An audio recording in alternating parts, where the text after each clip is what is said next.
ఆమేన్. దయచేసి కూర్చోండి.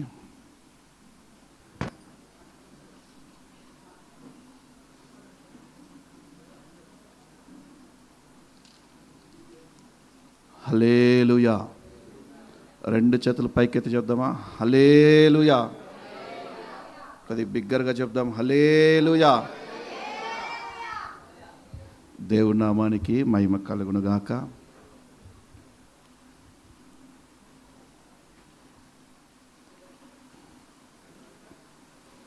జకర్యా గ్రంథము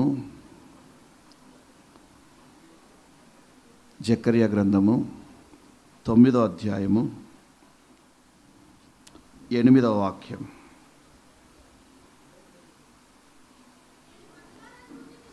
నేను కన్నులారా చూచి తిని గనుక బాధించువారు ఇకను సంచరింపకుండాను నా మందిరం మీదికి రాకుండాను దానిని కాపాడుకొనుటకై నేనొక దండుపేటను ఏర్పరచెదను. హల్లెలూయా. అన్నిటికంటే ప్రాముఖ్యమైనది ఈ వాక్యంలో నేను కన్నులారా చూచి తిని. ఇక మన ఆయనని కన్నులారా చూస్తే, సియోను నివాసులారా బహుగా సంతోషించుడి. ఒక దుఃఖములో, ఒక వేదనలో, ఒక కన్నీటితో ఉన్నటువంటి ప్రజలతో అంటున్నారు, శత్రువు పదే పదే మన పాలెంలోకి చొరబడి మనకి నష్టాన్ని కలిగిస్తూ ఉన్నాడు. ఎంతగా నష్టపరుస్తున్నాడంటే, దుఃఖము కలిగేంతగా, బాధ కలిగేంతగా, కన్నీరు వచ్చేంతగా మనకి నష్టాన్ని కలిగిస్తూ ఉన్నాడు. అటువంటి వారిని చూసి దేవాది దేవుడు అంటున్నాడు, నేను కన్నులారా చూచి తిని గనుక బాధించువారు ఇక నుండి సంచరింపకుండగా నేను ఒక దండుని ఏర్పాటు చేస్తాను. మన దేవుడు తలుచుకుంటే ఒక దండుని ఏర్పాటు చేయగలుగుతాడు.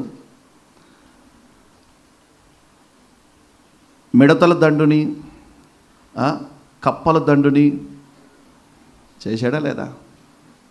పాముల దండుని,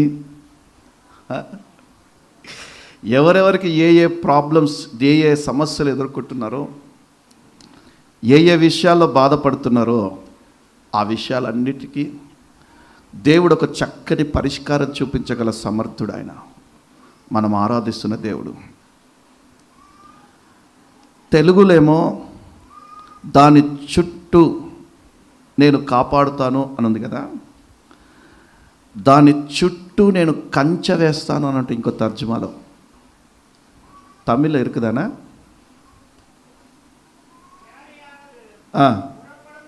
పొరపడుம்போదు ఎన్ ఆలయం కాకుంబడి దాని చుట్టూ నేను పాలెము చుట్టూ కంచె వేస్తాను. నేను దాని చుట్టూ కంచె వేసి కాపాడుతాను. ఈ మాటలు ఐగుప్తులో ఉన్న ఇజ్రాయెల్ని చూసి దేవుడు ఇలా అంటున్నారు, వారిని విడిపించి వారిని కాపాడుతాను. ద్వితీయోపదేశకాండం 11వ అధ్యాయం 11-12 వాక్యాల్లో, ద్వితీయోపదేశకాండము 11వ అధ్యాయము 11-12.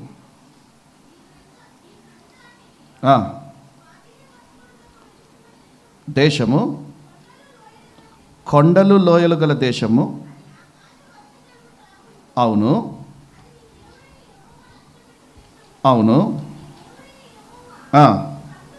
నీ దేవుడైన యెహోవా కన్నులు సంవత్సరాది మొదలుకొని సంవత్సరాంతం వరకు ఎల్లప్పుడూ దాని మీద ఉంటుంది. ఇజ్రాయెల్ ప్రజలు ఐగుప్తు దేశంలో ఫరో కబంధ హస్తాల కింద బానిసలుగా ఉన్నప్పుడు దేవుడు అంటున్నారు, మీరు ఈ దేశం వదిలి వెళ్తారు, నేను చెప్పబో పాలు తెనులు ప్రవహించే దేశానికి వెళ్తారు. మీరు స్వాధీనపరచుకొనబో దేశము కొండలు లోయలు గల దేశము. కాబట్టి మీరు వెళ్తున్నటువంటి మార్గంలో సంవత్సరం మొదలుకొని సంవత్సరాంతం వరకు నా కనుదృష్టి మీ మీదనే ఉంచుతాను. నమ్మిన వారి బిగ్గరగా చప్పలు కొడుతూ ప్రభునామం పడదాం. నేను కన్నులారా చూచి తిని, నేను కన్నులారా చూచి తిని. హాగరు తెచ్చుకున్న భోజనం అయిపోతుంది, తాగడానికి నీళ్ళు అయిపోతాయి, ఇచ్చిన నీళ్ళు అయిపోతాయి. కుమారునేసి పొదలో కొట్టింది. దేవుడు హాగర్ని దీవించి ఆశీర్వదించి హాగర్కితో వాగ్దానం చేసి తన సంతానాన్ని దీవిస్తానని వాగ్దానం చేసి చివరిలో హాగర్ అంటది, చూచుచున్న దేవుడు. ఏ దేవుడు అంటే మన దేవుడు హాగరు పెట్టడం కాదు, చూస్తున్న దేవుడని. శక్తిగల దేవుడే అంటున్నారు, నేను చూస్తున్నాను మిమ్మల్ని, నేను చూస్తున్నాను. అంటే మన దేవుడు చూసే దేవుడు, వినే దేవుడు, మాట్లాడే దేవుడు. ఆయన పేరు నజరేయుడైన యేసు. నమ్మిన వారు బిగ్గరగా చప్పలు కొడుతూ ప్రభునామమున పడతాం. కీర్తన గ్రంథం 33 అధ్యాయము 18వ వాక్యము.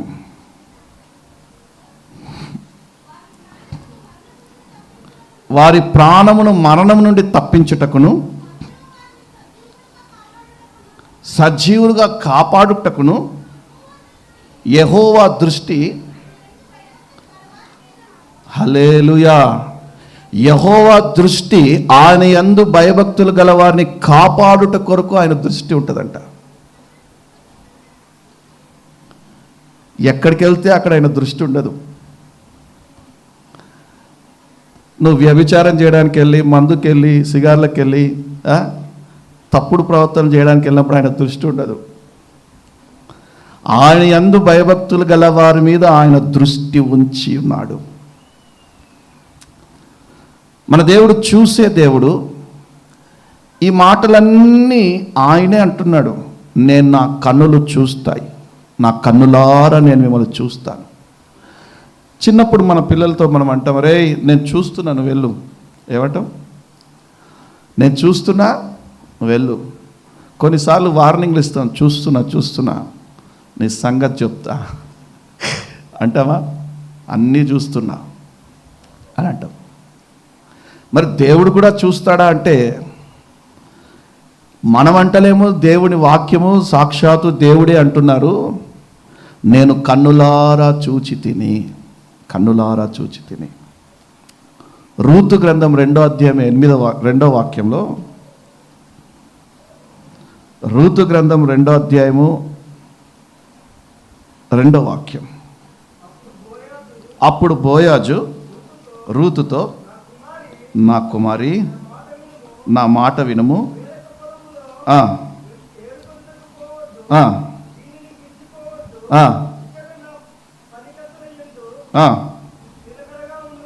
అంటే అప్పటికే రూతు నేను పరిగె ఏరుకోవడానికి వెళ్తాను అని చెప్పేసి పరిగె ఏరుకోవడానికి వెనకాల పొలంలో పరిగె ఏరుకుంటుందంట. అప్పటికే రూతు కరువులో ఉంది. అవునా? సమృద్ధిగా ఉన్నారా? ఒక్క పూట కూటి కోసము ఏం చేయాలో అర్థం కానటువంటి పరిస్థితి. పొట్ట చేత పట్టుకొని వచ్చేసారు. నయోమితోటి పొట్ట చేత పట్టుకొని వచ్చారు, తినడానికి ఏం లేవు, కరువులో ఉన్నారు, సమస్యలలో కొట్టుమిట్టాడుతున్నారు ఇద్దరు. ఇటువంటి సమస్యలలో ఉన్నప్పుడు నేను పరిగెరుకోవడానికి వెళ్తానని పరిగెరుకోవడానికి వెళ్ళింది. బోయాజు కనుదృష్టి రూతు మీద పడిందంట. బోయాజు కనుదృష్టి రూతు మీద పడిందంట. 7వ వాక్యం చూడండి.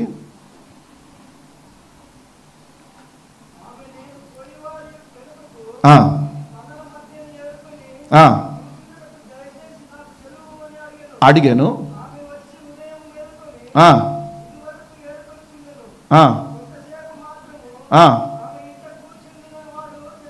చావును. అప్పుడు బోయాజు రూతుతో, నా కుమారి, నా మాట వినుము, వేరొక పొలంలో ఇక ఏరుకోవడానికి వెళ్ళొద్దు. నీవిక నా సొంత పొలములో నా కనుల ముందు పరిగె ఏరుకో. నమ్మిన వారు బిగ్గరగా చప్పలు కొడుతూ ప్రభు నామమున పడదాం. హల్లెలూయా. అంటే అనేక సార్లు బోయాజు కన్నులు పనికొచ్చి పరిగె ఏరుకోవడానికి వచ్చినటువంటి రూతు మీద పడ్డాయి. అంటే పడింది చెడు దృష్టి కాదు, అది చెడు దృష్టి కాదు. ఈ రోజుల్లో పొలం పనికో లేకుంటే ఆఫీస్లో పొట్ట చేత పట్టుకొని అమ్మాయిలు ఆఫీస్కి రిసెప్షనిస్ట్గా వస్తేనో చెడు దృష్టితో చూస్తున్నారు యజమానులు. ఏ దృష్టి? ఇచ్చే జీతం ఏ 8,000 10,000 కానీ చెడు దృష్టి. ఆఫీసులో ఉన్నటువంటి ఆఫీసులలో, ఉద్యోగ స్థలాల్లో, కాలేజీ స్థలాలలో ఉన్నటువంటి యవ్వన బిడ్డలు స్త్రీలని చెడు దృష్టితో, స్త్రీలు పురుషులని చెడు దృష్టితో, ఇది యాక్చువల్గా చెడు దృష్టి. కానీ బోయాజు రూతు అవసరతని తెలుసుకొని తనకి కావలసింది ఇవ్వడానికే ఎక్కడనో ఎందుకు నా కళ్ళ ముందే పరిగెరుకమ్మా అని ఒక తండ్రిలాగా వారి ధైర్యపరిచి ఆర్థికంగా, అంటే వారికి ఆహారంగా సహాయం చేశాడు. నేను చెప్పదలిచింది ఏంటంటే, ఒక బోయాజంతటోడే చూశాక వారి స్థితిగతులు చూసి, వారి పరిస్థితి, ఋతు పరిస్థితిని చూసి, వారి స్థితిగతులు లేమిది చూసి, ఎక్కడో ఎందుకు నా పొలంలోనే నా కళ్ళ ముందే పరిగెరుకు అన్నాడంటే, మనము భయభక్తులు కలిగి దేవుని ఎదుట నిలబడ్డప్పుడు శక్తిగల దేవుడు మనల్ని చూసి ఇంకెన్ని దీవెనలు కుమ్మరిస్తాడండి. నమ్మిన వారి దగ్గరగా చప్పలు కొడుతూ ప్రభు నామమున పడదాం. హల్లెలూయా కదండి. అందుకే కొద్దిగాలో నమ్మకంగా ఉండాలి దేవుని సన్నిధిలో, ఎక్కువగా ఇస్తాడు. కొద్దిగాలో నమ్మకంగా ఉండాలి. దేవుని కనుదృష్టిలో ఎన్నో విజయాలు తెచ్చిపెట్టాడు రాజులకి. 2వ దినవృత్తాంతాల గ్రంథము 16వ అధ్యాయం 9వ వాక్యం.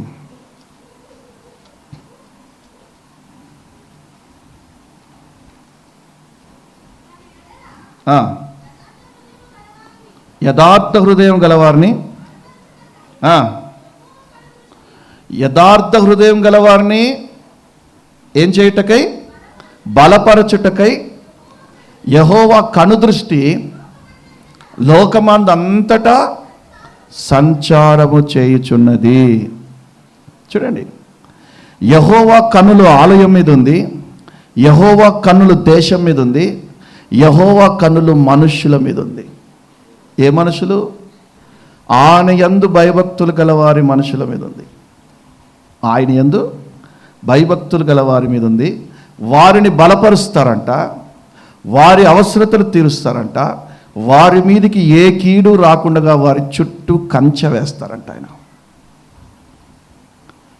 అబ్రహాము అనుకున్నాడు, ఇక నా తర్వాత సంతానం లేదు, ఇక నా తర్వాత ఎలియాజరే నా ఆస్తంతటికి వారసుడు అనుకొని పడుకున్నాడు. దేవుడు అంటున్నాడు, నువ్వు బయటికి రా, ఆకాశ నక్షత్రాలు చూడు, ఇసుక రేణువులు చూడు, ఇంతకంటే ఎక్కువ సంతానాన్ని నేను నీకు ఇస్తానన్నాడు. అన్న తర్వాత ఒక వాగ్దానం చేశాడు, ఇస్సాకును అనుగ్రహించాడు. ఇస్సాకును అనుగ్రహించిన తర్వాత నీ ఒక్కగానొక్కన్న అనగా ఇస్సాకును తీసుకెళ్ళి మోరియా పర్వతం మీద బలి అర్పించాడు. అబ్రహాము కూడా తీసుకెళ్ళి మోరియా పర్వతం మీద బలి అర్పించడానికి దాదాపు సిద్ధమైపోయాడు. అప్పుడు దేవుడు అంటారు, ఆ పిల్లవాని మీద చేయి వేయొద్దు. నేను అంటాను, మొదట్లో కొద్దిగాలో నమ్మకంగా ఉంటే దేవుడు ఎక్కువ ఆశీర్వాదాలను ఇస్తాడు. అబ్రహాముకి ఇస్సాకు బలి అర్పించేటువంటి ఆ సంఘటన వరకు ఒక ఆశీర్వాదము. అబ్రహాము విశ్వాసముతో, అబ్రహాంకి ఏం విశ్వాసం అంటే, నా భార్య గర్భము మృతతులమైపోయింది, నేను ముసలోనైపోయాను. ఆ మృతతులమైన గర్భములో నుండే కుమారుని దేవాది దేవుడు వెలికి తీశాడంటే, నా కుమారుని చచ్చిపోతే వారిని మృతుల్లో నుండి లేపలేడా నా దేవుడు? అంత ధైర్యం, అంత విశ్వాసం. మనకి ఎలాగుంటుందంటే, కొద్దిగా నమ్ముతాము, కొద్దిగా ఆశీర్వాదాలు రాగానే చాలు అని ముడుచుకొని పండుకుంటాం. నెక్స్ట్ స్టెప్కి వెళ్ళడానికి మనకి రాదు, అంతగా మనకి వివేచన ఉండదు. ఇదే ఆశీర్వాదాలు అనుకొని ఉండిపోతాం. బైబిల్ గ్రంథంలో ఒకరు ఉన్నారు, దేవుడు కన్నులారా చూసి విజయాన్ని కలగజేసిన తర్వాత కూడా వెళ్ళి వారు వేరే రాజులని ఆశ్రయించి శాపానికి ఓటమికి పాలైన వారు కూడా ఉన్నారు. మొదట దేవుడు కన్నులారా చూసి విజయాన్ని అనుగ్రహించాడు కదా, అనుగ్రహించాడా? తర్వాత కూడా యుద్ధం వస్తే ఎవరి దగ్గరికి వెళ్ళాలి? దేవుడి దగ్గరికి కదా. అప్పుడు అతడు ఎక్కడికి వెళ్ళాడంటే వేరే రాజు దగ్గరికి వెళ్ళాడట, సిరియా రాజు దగ్గరికి వెళ్ళాడట. అప్పుడు దేవుని మాటనే, దేవుడు నిన్ను చూస్తున్నాడు కాబట్టి నీకిక నీ జీవిత కాలం అంతా ఓటమి తప్పదు. మొదటి దినవృత్తాంతాల గ్రంథం, రెండవ దినవృత్తాంతాల గ్రంథము 16లో ఉంటాయి ఆ మాటలన్నీ ఉంటాయి. కిందంతా మీరు ఇంటికి వెళ్ళాక చదువుకోండి, 14, 11లో ఉంటాయి. కాబట్టి మనం ఆరాధించే దేవుడు చూస్తున్న దేవుడు, కన్నులారా చూస్తున్న దేవుడు. ఆయన చూస్తే ఏం జరుగుతుంది? యాక్చువల్గా ఒక 2-3 గంటల సబ్జెక్ట్ ఇది, 2 రోజులు చెప్పాలి. కాకపోతే షార్ట్గా చెప్పి ముగించేస్తాను. నేను సమయం ఉన్నప్పుడు వచ్చే ఆదివారం కంటిన్యూ చేస్తాను. జకర్యా గ్రంథం 9:8లో మనం చూసాం కదా, బాధించబడు వారి నుండి విడిపిస్తారు. ఆయన చూస్తున్న దేవుడు, చూసే దేవుడు ఏం చేస్తాడు అంటే బాధించబడు వారి నుండి విడిపిస్తారు. ఒక్కసారి బాధపడితే మనము మరలా దాన్ని ఎదుర్కోవడానికి భయపడతాం. ఒకసారి కష్టాలు వస్తే, బాధలు వస్తే, ఒకసారి శ్రమలు వస్తే దాన్ని మరలా ఎదుర్కోవడానికి భయపడతాం. మరలా నాకే ఎందుకురా ఇన్ని శ్రమలు అనిపిస్తుంది. నిర్గమకాండము 1వ అధ్యాయం 9వ వాక్యంలో చూడండి. నిర్గమకాండం 1వ అధ్యాయం 9వ వాక్యం. ఇట్లా నేను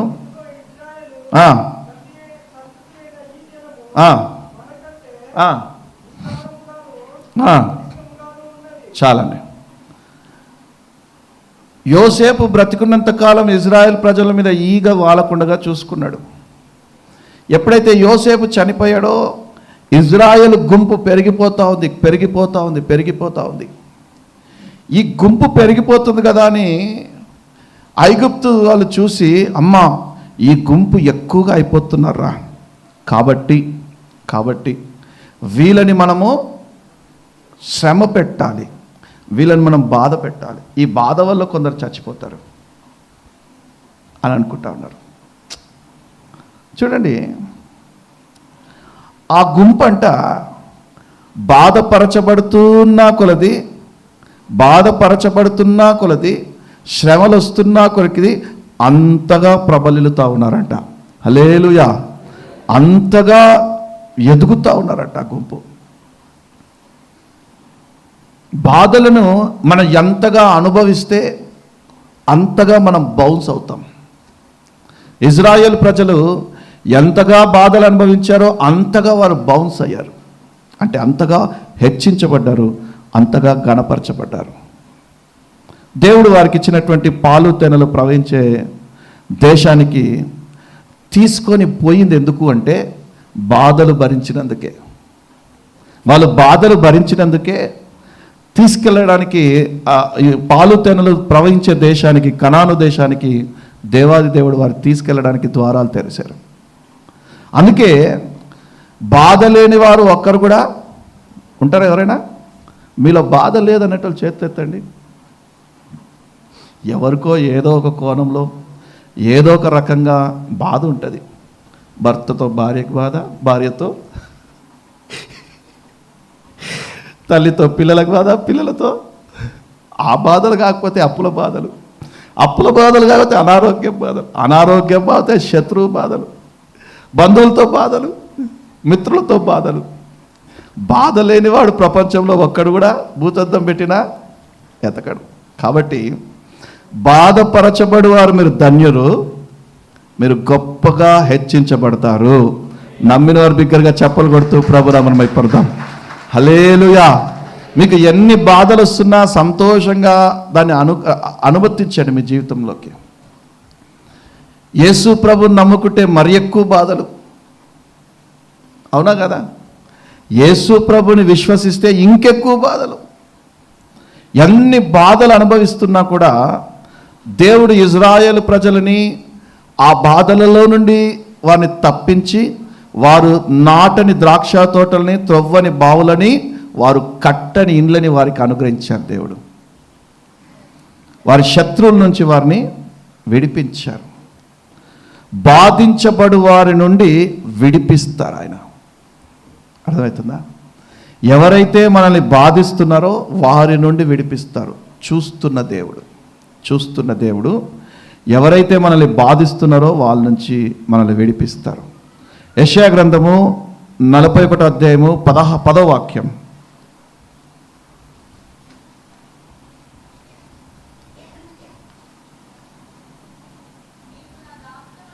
నీవు నా దాసుడవనియు నేను నిన్ను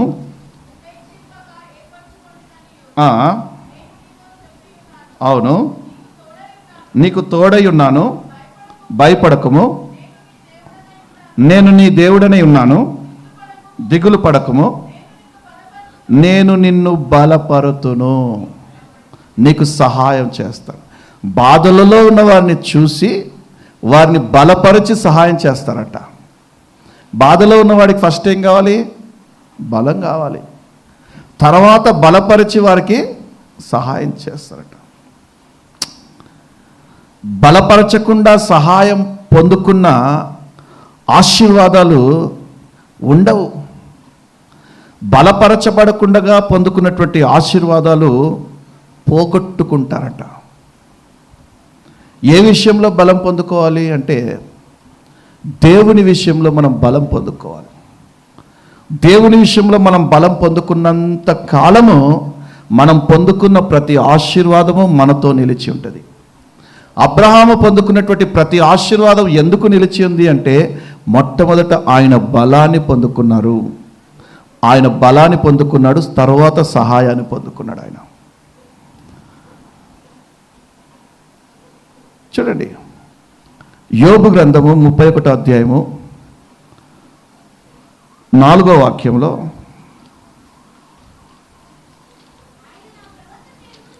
ఆయన నా ప్రవర్తన ఎరుగును కదా, నా అడుగు జాడలన్నిటినీ లెక్కించును కదా. చాలమ్మా, ఆయన నన్ను చూస్తున్నాడు. కేవలం చూస్తున్నవాడు మాత్రమే కాదు, నా ప్రతి అడుగు జాడలను ఆయన లెక్క పెడుతున్నాడంట. మనం చూస్తున్న దేవుడు ఒక్కోసారి నాకు ఆశ్చర్యం అనిపిస్తుంది. ఫ్లైట్లో ఎక్కి కింద మనుషులను చూద్దామంటే కనిపించరు. కొంత హైట్కి ఎక్కిన తర్వాత చూస్తే మనుషులందరూ చీమల్లా కనిపిస్తుంటారు. అరే, ఈ చీమల్లా కనిపిస్తున్నటువంటి ప్రజలు దేవునికి ఎలా కనిపిస్తారా? అంటే అది మన దేవుని యొక్క మహత్యం. మన తలంపుల వంటి తలంపులు కావు, మన ఆలోచనల వంటి ఆలోచనలు కావు. మన దేవుడు గొప్ప గొప్ప సాఫ్ట్వేర్ ఇంజనీర్ అనొచ్చు, లేకపోతే మన దేవుడు గొప్ప సైంటిస్ట్ అనొచ్చు, మన దేవుడు గొప్ప మిరాక్యులిస్ట్ అనొచ్చు. ఎందుకంటే ఆయన చూడాలి అంటే ఇలా చూసే అవసరం లేదు, ఇలా చూస్తే సరిపోతుంది. ఇలా చూస్తే సరే, ఈ స్క్రీన్లోనే అందరు ఉంటాయి, అన్ని పేర్లు ఉంటాయి, అందరి ముఖాలు కనిపిస్తాయి. ఎందుకంటే చూడుము నా అరచేతిలోనే నిన్ను, అంతే కదా. నిన్ను చూడాలంటే ఎక్కడ చూడాలైనా? అందుకే ఆయన పెద్ద సాఫ్ట్వేర్ ఇంజనీరు. ఈ వైఫైలు, ఈ మీడియా రాకముందే ఆయన దగ్గర మీడియా ఉంది. హల్లెలూయా. కాబట్టి మొట్టమొదటిది, చూస్తున్న దేవుడు ఏం చేస్తాడు? బాధించు వారి నుండి విడిపిస్తారు. రెండవది, అల్పంగా ప్రారంభించబడతాము, గొప్పగా ముగిస్తాడు.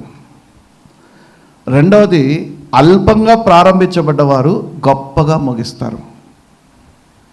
ప్రారంభం చాలా చిన్నగా ఉంటుంది, కానీ ముగింపు మాత్రము గొప్పగా చేస్తాడు. హగ్గై గ్రంథము 2వ అధ్యాయం 9వ వాక్యంలో,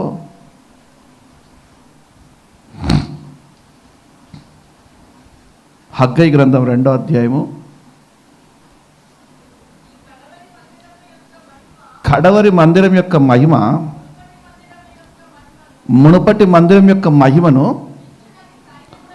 మునుపటి మందిరం ఏది? మునుపటి మందిరం ఏది?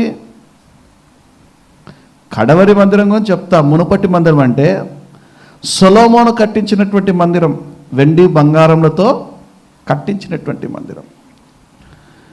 చూడండి, తర్వాత మందిరం 4వ అధ్యాయం 9వ వాక్యం, జకరియా గ్రంథము 4వ అధ్యాయం 9వ వాక్యంలో,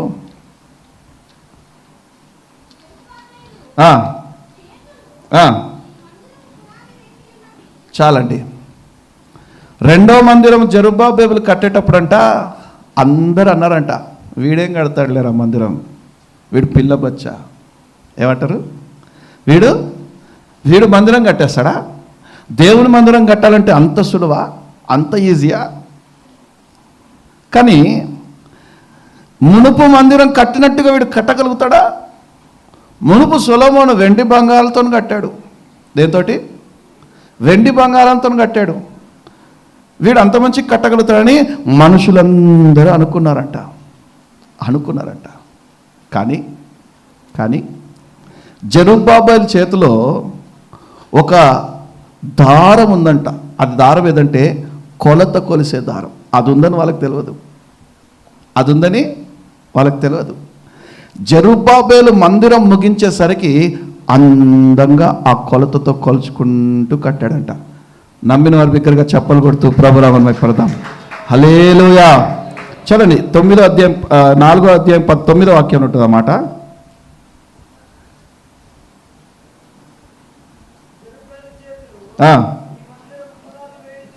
వేసి ఉన్నది, అతడి చేతులు ముగించును, అప్పుడు సైన్యములకు అధిపతియగు యెహోవా, అవును, అల్పమైనవి,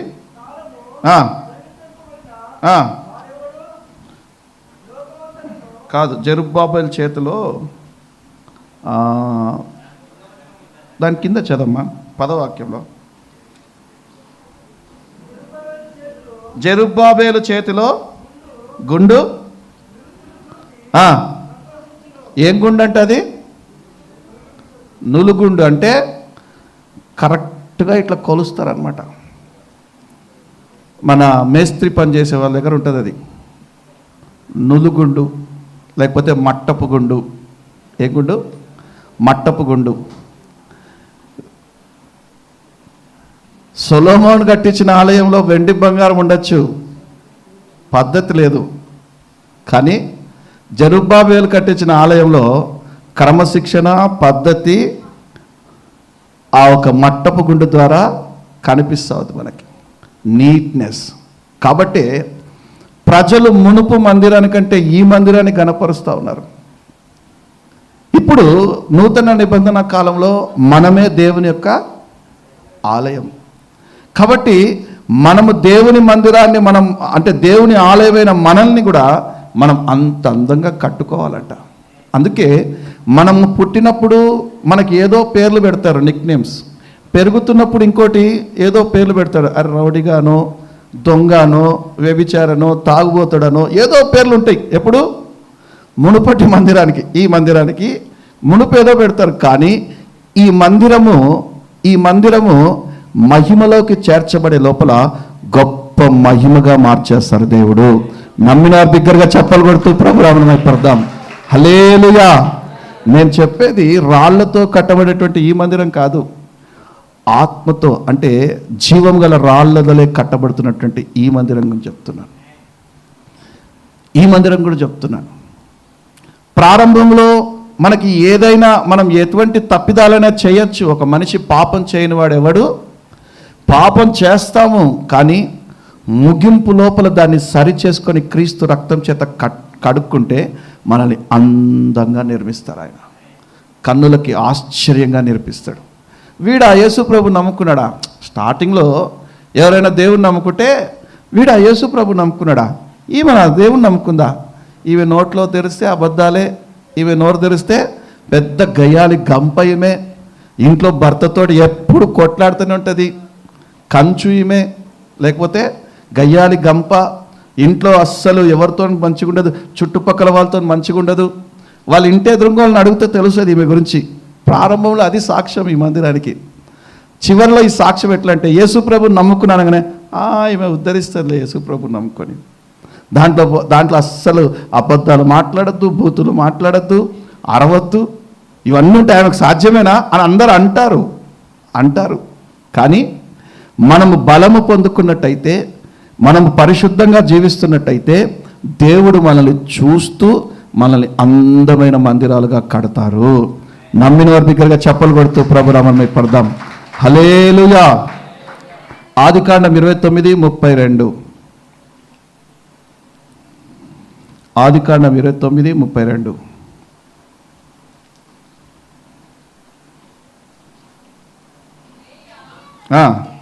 లేయా గర్భవతి అయి, కానీ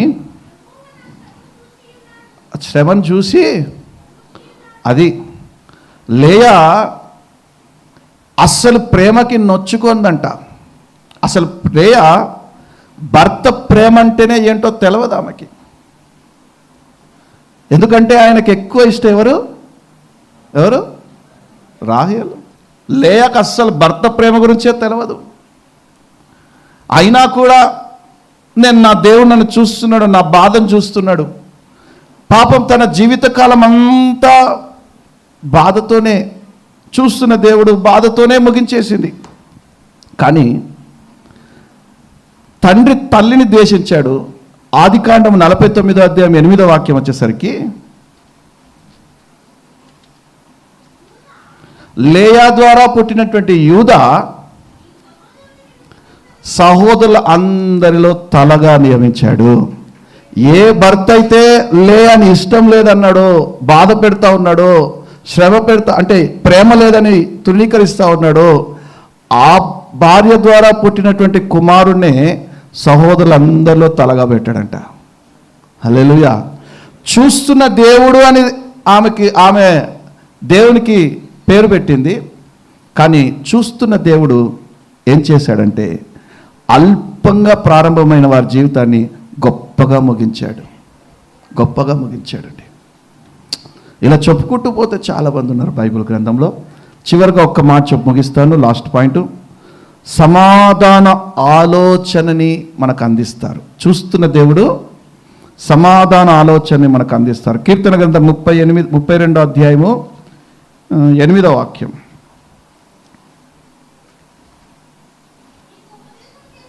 నీకు ఉపదేశము చేసేదను, నీవు నడవలసిన మార్గమును నీకు బోధించెదను, అది నీ మీద దృష్టి ఉంచి నీకు ఆలోచన చెప్పేదను. దేవుడు మనల్ని చూస్తున్నాడు అంటే సమాధాన ఆలోచన చెప్తారంట. సతమతమైపోయే ఆలోచన కాదు, అటు ఇటు తిరుగులాడే ఆలోచన కాదు. దేవుడు మనల్ని చూస్తున్నారు అంటే మనకి సమాధానకరమైన ఆలోచన చెప్తారంట. ఎందుకు దేవుడు కన్నులు మనపై పెట్టారు అంటే ఆలోచన చెప్పడానికి. జకర్యా గ్రంథము 6:3 దేవుని ఆలోచన సమాధాన ఆలోచన. తీసిన వారు చదవండి.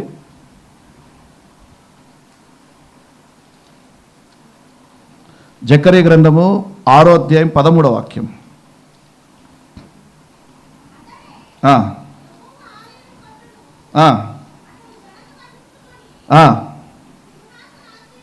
ఆ 6:31 క్షమించాలి. ఒక్క నిమిషం. ఓకే, అపోస్తుల కార్యములు 9:31 చదవండి. అపోస్తుల కార్యములు 9:31. యూదయ సమరయ గలిలయ దేశములందంతటా సంఘము క్షేమాభివృద్ధి నందొచ్చు, సమాధానము కలిగి యుండెను, ప్రభువునందు భయమును,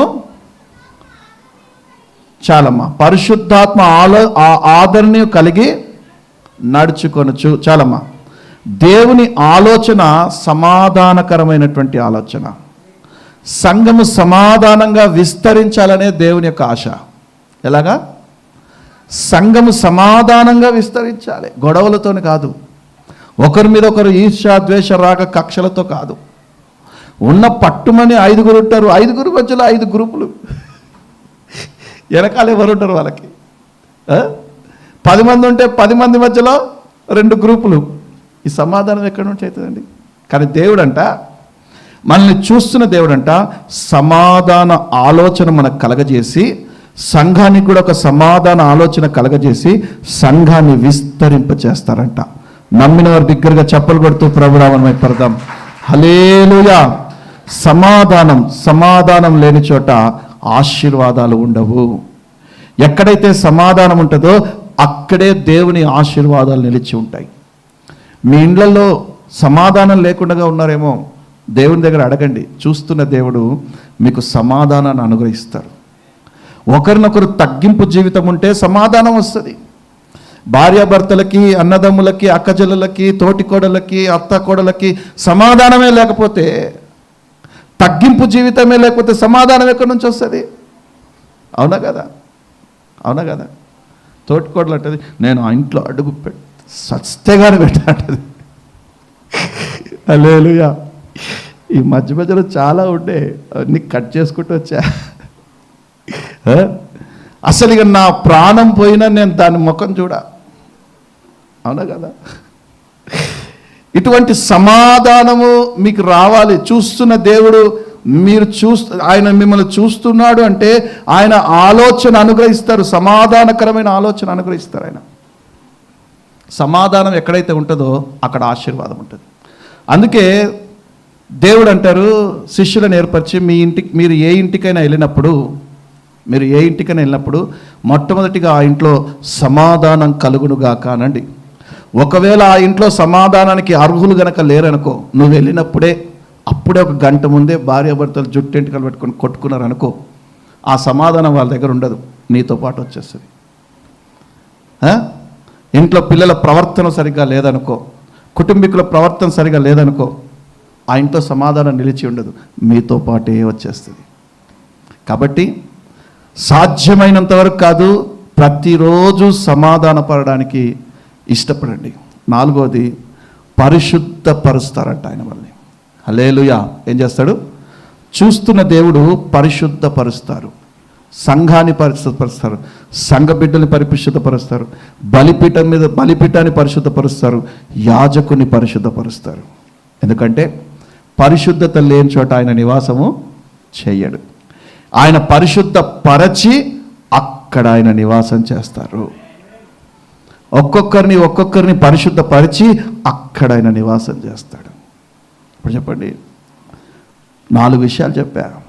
మొట్టమొదటిది చూచుచున్నవాడను అన్నాడు ఆయనే. చూస్తున్న వారిలో దేవుడు ఎటువంటి క్రియ జరిగిస్తారు? బాధించు వారి చేతిలో నుండి విడిపిస్తారు. 2వది అల్పంగా ప్రారంభమవుతుంది కానీ ముగింపు గొప్పగా తీసుకెళ్తాడు చూస్తున్న దేవుడు. 3వది చూస్తున్న దేవుడు సమాధాన ఆలోచనని కలుగజేస్తాడు. 4వది పరిశుద్ధపరుస్తారు. మీ జీవితాలలో ఏ విషయాల్లో బాధించబడుతున్నారో ఈ ఆగస్టు నెల నా దేవుడితో చెప్పండి. మీరు ఏ విషయాలైతే బాధించబడుతున్నారో చూస్తున్న దేవుడు మీ బాధని తొలగించి మిమ్మల్ని హెచ్చించబోతా ఉన్నాడు. అల్పముగా మిమ్మల్ని ఎంచుతా ఉన్నారేమో, అందరూ అల్పంగా ఎంచుతా ఉన్నారేమో, కానీ నా దేవుడు మిమ్మల్ని గొప్ప చేయబోతా ఉన్నాడు. మీకు ఆలోచన లేకుండా చతికిల పడిపోయారేమో, జీవితం కుంటు పడిపోయిందేమో, సరైనటువంటి ఆలోచన లేకుండా, వ్యాపారంలో, చేతి పనిలో, ఉద్యోగాలలో ఆలోచన లేకుండా నష్టాలు చెవి చూస్తూ ఉన్నారేమో, ఆలోచన లేకుండానే, జ్ఞానం లేకుండానే, ఆలోచన లేకుండానే నష్టాలను చూస్తాం మనం. పెట్టుబడి పెట్టాము, ఆలోచన లేకుండా సరైన రాబడి రావట్లేదు. ఈ నెల నా దేవుడు మీ వ్యాపారంలో సమయోచితమైన ఆలోచన కలుగ చేయునుగాక. మీరు గొప్ప లాభదాయకంలో నా దేవుడు మిమ్మల్ని నడిపించునుగాక. మీరందరూ మిగులు బడ్జెట్లోకి వచ్చుదురుగాక. హల్లెలూయా. కాలేజీలలో ఆలోచన లేక ఫెయిల్ అవుతూ ఉన్నారేమో, స్కూళ్ళల్లో ఆలోచన లేక, ఆలోచించలేక నా బుర్ర పాడైపోతుంది అన్నట్టుగా ఉన్నారేమో. దేవుడు మీకు చక్కని ఆలోచన, అది కూడా సమాధానకరమైన ఆలోచన మీకు కలుగ చేయునుగాక. మీ జీవితంలో, దినసరి జీవితంలో పరిశుద్ధత కొరకు పరితపించండి. ఎందుకంటే చూస్తున్న దేవుడు మిమ్మల్ని పరిశుద్ధపరచాలనే నిత్యము కోరుకుంటా ఉన్నాడు. మీరు పరిశుద్ధులుగా ఉన్నట్టయితే ఆయన మన మధ్యలో నివాసం చేస్తాడు. ఆయన మనతో ఉంటారు, మన వెంబడి ఉంటారు. ప్రార్థన చేద్దాం, అందరం ప్రార్థన చేద్దాం. ఈ మాటలన్నీ మన జీవితంలో మనలో ఫలభరితంగా నింపి నడిపించునుగాక. ప్రార్థన చేద్దాం, ప్రార్థన చేద్దాం. హల్లెలూయా, హల్లెలూయా, హల్లెలూయా. విత్తినటువంటి ఒకసారి వాక్యాన్ని ధ్యానించుకుంటూ, ఒకసారి తలపోసుకుంటూ, నాయనా నువ్వు చూస్తున్న దేవుడవు ప్రభువా. నువ్వు నాయనా ఆ రోజు ఇజ్రాయేల్ ప్రజలు సమస్యలలో ఉన్నప్పుడు ప్రభువా, బంధించబడి ఉన్నప్పుడు ప్రభువా, బాధపరచబడుతున్నప్పుడు నా తండ్రి, శత్రువులు పదే పదే నాయన వారి మీదకి వస్తున్నప్పుడు ప్రభువా, నేను కన్నులారా చూచి తిని గనుక బాధించబడువారు ఇక నుండి నీ మధ్యలో ఉండకుండా చేస్తానన్నావు తండ్రి. ప్రభువా, చూస్తున్న దేవుడవు, నువ్వు గొప్ప దేవుడవు నా తండ్రి. చూస్తున్న దేవుడవు ప్రభువా. అల్పమైన మమ్మల్ని నా తండ్రి, ప్రారంభం అల్పంగానే ప్రభువా, కానీ ముగింపు గొప్పగా చేస్తానని వాగ్దానం చేసిన గొప్ప దేవుడవు ప్రభువా. నాయనా లేయా జీవితాన్ని నాయనా ఎంతగానో ప్రభువా మార్చిన దేవుడవు తండ్రి. గొప్ప దేవా, అబ్రహాము జీవితాన్ని ఎంతగానో ఘనంగా చేసిన దేవుడవు ప్రభువా. నాయనా జెరుబ్బాబెలు మందిరం కడుతున్నప్పుడు నా తండ్రి ప్రారంభంలో అందరూ వెక్కిరించారు తండ్రి, కానీ చివరిలో మాత్రము అందంగా ముగించిన దేవుడవు ప్రభువా. మా జీవితాన్ని కూడా ప్రభువా అందంగా ముగించమని ప్రార్థిస్తున్నాం తండ్రి. లేమిలో ప్రారంభమయ్యాం నా తండ్రి, కరువులో ప్రారంభమయ్యాం తండ్రి, ఇరుకులో ప్రారంభమయ్యాం ప్రభు. అంతెందుకు నాయన, పెంట కుప్పలో నుండి ప్రారంభమయ్యాం తండ్రి. కానీ ఈరోజు ఇంతటి స్థాయిని తీసుకొచ్చి కూర్చోబెట్టావంటే ఇది నువ్వు మమ్మల్ని చూస్తున్న దేవుడవనే కదా నా తండ్రి. మమ్మల్ని చూస్తూ మమ్మల్ని నడిపిస్తున్న దేవుడవనే కదా ప్రభా. సమాధాన ఆలోచన కర్తగా నీవు ఉంటావంటున్నావు తండ్రి. చూస్తున్న దేవుడవు, సమాధాన ఆలోచన ఇస్తానంటున్నావు తండ్రి. ప్రభా, ఎవరెవరికైతే ఆలోచన లేక నా తండ్రి, ఎవరెవరైతే ముందడుగు వేయలేకపోతున్నారో వారి బ్రతుకులు కుంటుపడిపోయా తండ్రి. నాయనా ఈ నెల ప్రభా వారికి చక్కని ఆలోచన కలగజేసి సమాధానంతో ముందుకు నడిపించమని ప్రార్థిస్తున్నాం. సమాధాన ఆలోచన కలగజేయమని ప్రార్థిస్తున్నాం తండ్రి. ప్రభా ప్రార్థించాం. పరిశుద్ధ జీవితం ప్రభా, ఒక్కొక్కరు నా తండ్రి, ఇక్కడున్న ప్రతి ఒక్కరు నా తండ్రి పరిశుద్ధత కొరకు ప్రారితప్పించేటట్టు కృపదయచేయ నా తండ్రి. ఎందుకంటే నాయన పరిశుద్ధత ఎక్కడైతే ఉంటుందో చూస్తున్న దేవుడు నువ్వు అక్కడ నివాసము చేస్తావు నా తండ్రి, నివాసము చేస్తావు ప్రభా. నాయన మాతో కూడా మీరు ఉండండి నా తండ్రి. మేము పరిశుద్ధంగా ఉన్నట్టుకు ప్రభా మమ్మల్ని అందరినీ నీ సిలువ రక్తము చేత పరిశుద్ధపరచు నాయన. మమ్మల్ని అందరినీ సిలువ రక్తము చేత పరిశుద్ధపరచు ప్రభా. మా పాత రోత జీవితాలన్నిటినీ ప్రభా నీ సిలువ రక్తం చేత కడుగు నాయన. మా పాపములన్నిటినీ ప్రభా నీ సిలువ రక్తము చేత కడుగు నాయన. పరిశుద్ధపరచు ప్రభా, పరిశుద్ధపరచు నా తండ్రి. చూస్తున్న దేవుడవు, నువ్వు పరిశుద్ధపరిచే దేవుడవు నా తండ్రి. నాయన ప్రజలను పరిశుద్ధపరచు, బలిపీఠాన్ని పరిశుద్ధపరచు, యాజకుడిని పరిశుద్ధపరచు నాయన. పాత్రల్ని పరిశుద్ధపరచు నా తండ్రి. యవనస్తులను పరిశుద్ధపరచు ప్రభువా. వృద్ధులను పరిశుద్ధపరచు నా తండ్రి. నడి వయస్కులను పరిశుద్ధపరచు నా తండ్రి. ఒక పరిశుద్ధమైన జీవితం కొరకు పరితపించాలి తండ్రి. ఆ దిశగా మమ్మల్ని నడిపించమని ప్రార్థిస్తున్నాను.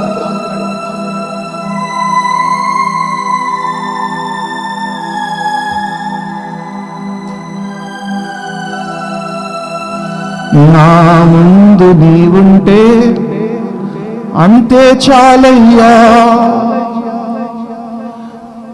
నా వెంట నీవుంటే ఏ భయమే లేదు.